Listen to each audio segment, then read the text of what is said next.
तुरीच्या दाण्याची अशी झणझणीत आमटी तयार केलेली आहे। तर त्यासाठी मी हिरवे तुरीचे असे दाणे घेतले, दाण्याला धुवून घ्यायचे आणि मिक्सरचं छोटं पॉट घेतलं।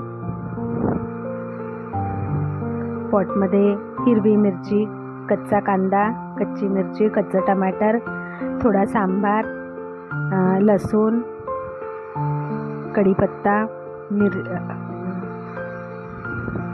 जिरे आणि थोडा अद्रकचा तुकडा टाकून मिक्सरमध्ये बारीक करून घ्यायचे।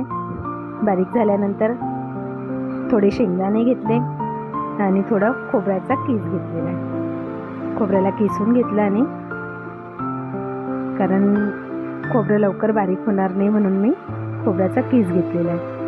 कढाई घेतली आहे, कढाईमध्ये तेल घ्यायचं आहे। जिरं, मोहरी, कस्तुरी मेथी, मिरची, तेजपान घ्यायचं आणि ही जी पेस्ट आपण तयार करून घेतली आहे ही पेस्ट घेतली। त्यामध्ये हळद, तिखट, गरम मसाला, जिरं पावडर, धनिया पावडर आणि मीठ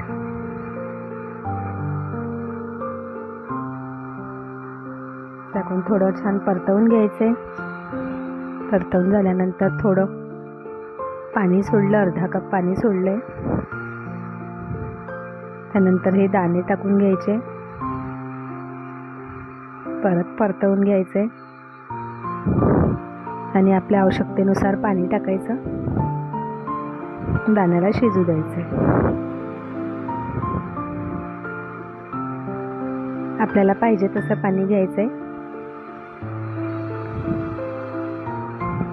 अशी ही तुरीच्या दाण्याची झणझणीत आमटी तयार झाली आहे।